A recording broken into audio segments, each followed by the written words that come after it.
Let's be honest, Diablo Immortal is in a little bit of a lull right now. So what I'm expecting is that the Diablo Immortal team is figuring out their next plans to spice up the game and get players excited to log in every day and to grind. Now, of course, long-term lovers of the game are going to continue doing what they love to do, grind, look for the new essences, put together the new builds, and take things over into PvP.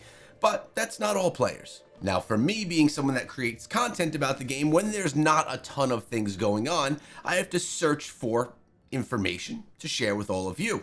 And I do have a handful of things that I want to share today, but I also want to talk about what I plan on doing during this lull. Now, of course, I am not stopping Diablo Immortal. I'm still going to continuously grind it and do what I do every single day inside of the game.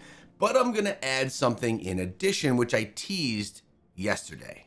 And that is play a little bit more of Undecember. If you take a look right here, you'll notice that Undecember came out in 2022, years ago. Essentially when Diablo Immortal came out, we had Undecember as well. And back then, I looked at the game, I played it, I was like, it was pretty good, but it wasn't as good as Diablo Immortal. So me, as a player, I chose to continuously play Diablo Immortal instead. But it's been a few years, and I figured, why don't I dive back into Undecember on the side, probably doing some live streams to see what the game has to offer now. Now, a few cool things about the game: the graphics are insane, it has more complexity than Diablo Immortal. I'm not sure if that's a good or a bad thing. It's on PC and it's on mobile, like Diablo Immortal, but you could play it through Steam. Now, if you take a look, it has a lot of mixed reviews. I think it got an overall 3-star rating, and that is because it's not like your standard PC action RPG. It also has mobile tendencies as well, you could say, which are things like microtransactions, which from what I heard are nothing near the microtransaction experience we have inside of Diablo Immortal. So long story short, I'm going to be trying out Undecember again, and I'll be doing it in the live streams, and I really hope that you guys decide to come through and hang out during those streams, probably in the evenings. Now let's talk about something that I just found on Reddit, because I thought this was actually quite useful. A Diablo Immortal daily and weekly priority guide that someone put together. I'll be linking it in the description as well to give some credit to the Reddit.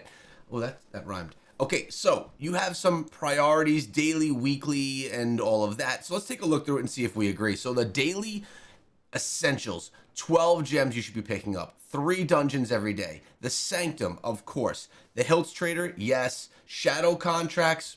I usually have my pets do those. It looks like they have shadow contracts on there 2 times, which is strange. Shardstorm, 3 battlegrounds, checking the auction house, and normal bounties. I would guess that many players don't do Shardstorm or 3 battlegrounds on a daily basis.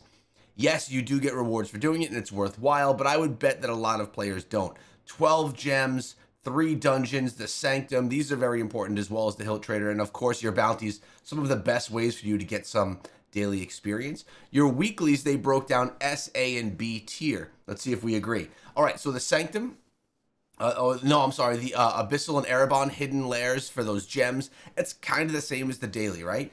Elder Rifts, yes, you should be doing that every single day, at least 1 run. Oblivion Pillars, weekly, you're going to be trying to get yourself 10 Oblivion Pillars to get those Terror Essence every single week. Vault Cap, yes. Warband weekly cap. Buying familiar contracts, yeah, you do that, you get your 3 contracts per week as everything resets for you, but I mean, I've got tons of them just sitting in my bag that I don't actually use. And running your Heliquary raids, definitely very important. Gives you XP, gives you Monstrous Essence, gives you Demonic Remains, really a good part of your growth on your account. Weekly A tier, Accursed Tower chest ×3. I would say you should be doing your Accursed Towers every day. Terror Rifts, yes. And Shadow Immortal weeklies, that should probably be up there with S tier, honestly. And then weekly B tier, farm Legendary Essences, 100. Vanguard, 5. Vanguard should be up here with S tier. I've actually found Vanguard to be one of the easiest ways to get legendary pieces of gear. It's very fast. You jump in with a party. There's people waiting. Vanguard has been one of my favorite ways to actually farm inside of the game, at least if you're farming for essences. Battle Pass cap and defense castle. This is a nice list. I don't agree with every single thing in the positions that they're in, but it is a nice all-in-one place list for any of you players that are looking for what you should be doing on a regular basis inside Diablo Immortal. I think that they did a nice job putting it together. I want to share it with you guys.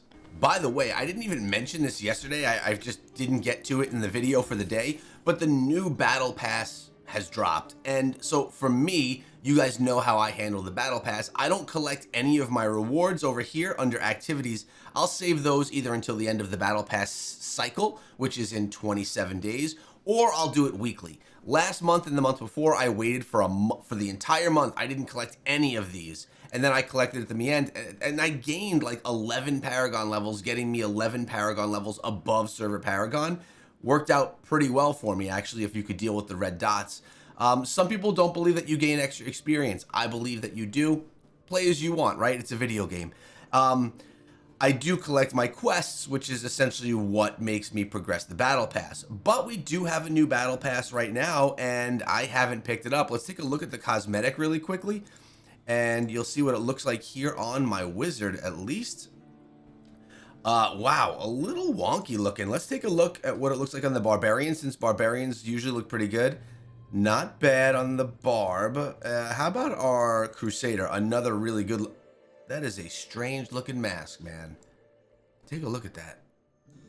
Okay, not in love with this, but that's fine. What I need to do is I need to unlock the Battle Pass so that I can get my $5 version is what I've been getting. Although there is more leading to believe that there's more value that you're getting out of the $15 pass lately, because you're going to be getting, let me show you actually. When you get into the Battle Pass itself, you have more options to get Telluric Pearls with the more expensive route. I'm still only going to go with the $5 route. I do believe there's better ways that are less expensive to get Telluric Pearls, so let's pick this up now. All right, that's all set. Now, what I think I'm going to do, and by the way, since the update, this text up here has become crunched, which I find very strange. All right, let's click to close. What I want to do here is I want to claim this, but I'm going to actually claim it on my Barbarian. I am probably only going to be playing the Wizard for another couple of days, and then I'm going to be switching, I believe, to the Barbarian. Why? I just miss playing the Barbarian.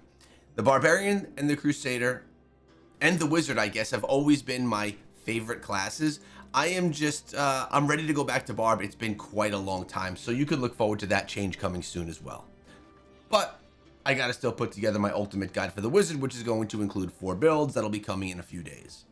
Now, I was just over on the forums and I saw this comment come through. It says, please make a fair play version in war games.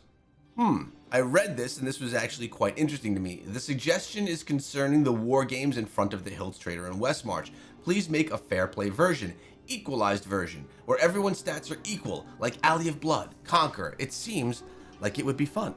So let's talk about war games. First of all, I do believe that this is extremely fair to play based off of how someone sets up the experience. If you remember, we're talking about right here the event that I'm going to be running with Gwyn and Ezereth on the Treasure Goblin server. It's happening on the 30th of January. We set this tournament up with no residents. Literally no legendary gems can be worn. No pets, so we get no savior. Maximum of 2 players of a certain class, and your normal gems could be capped at 3,200 in secondaries. So the attempt here, and what the potential we have here for war games that's actually so exciting, is we can have these tournaments inside of Diablo Immortal set up by the player base, or even by Blizzard themselves or organizations, to have fair play battles inside of Diablo Immortal. What this means is someone that's been playing Diablo Immortal for 3 years, that has low residence, let's say 2 or 3K residence, can go against someone that's been playing for 3 years that has 10K residence, and they are evened out on that battlefield. It is a skill-based match.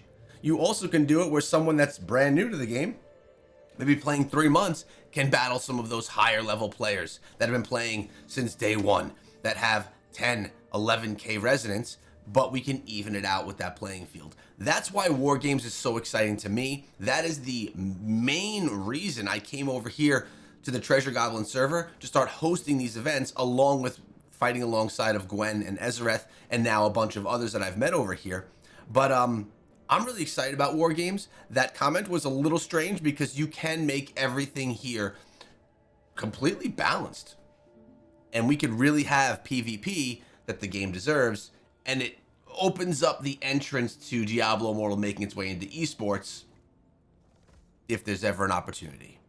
And let's take a look at 2 comments from previous videos. The first one is all propped up. He says, finally someone that thinks about players with less than 2k resonance and more common essences. The reason that this comment is being made is that in yesterday's video I talked about a build that was for players that didn't have all of the essences unlocked, because we sometimes forget as players from day one that there's many players that are lower level that haven't unlocked all the essences and are unable to yet unlock the higher level essences because they're just not at that level yet. So some of those more older builds are very viable for some of those newer players. I think that's something that we often neglect to think about and that we need to think about more. At least myself as a content creator to share things like that. And then we have Spartan GB coming through, who's been a top commenter in my channel. He says, top advice as always, it seems like you know marketing well. This is when I was discussing the advertising that was being done on another content creator's YouTube channel. If you missed the video, go check it out. I actually spent a lot of time in that video talking about YouTube and how to use YouTube's features. But I picked this comment because I actually did work in marketing while I was doing YouTube as well for quite a bit of time. For the past, let's say 10 months, I've only been working doing YouTube. That's it. No side gigs, no nothing, just the 3 YouTube channels. But I'm always looking for opportunities, and I do have a lot of experience in marketing and stuff. My whole story is actually pretty crazy. I should probably one day just put out a whole story video of what the last 20 years of my life have looked like, because it's been pretty crazy, all the different experiences I've done and how I went from being college student to phys ed teacher and how I made my way to be a full-time YouTuber and everything that went on in between as well. It's definitely a cool story. Maybe I'll share it with you one day. I'm just always excited to see what my next opportunity is going to be, and who knows what I'll be doing even tomorrow. Guess you'll never know. Guys, hope you enjoyed the video. I hope to see some of you in my Undecember live streams. I'm not 100% sure when I will be going live with those, so subscribe so when I do, you get the notification and we can hang out.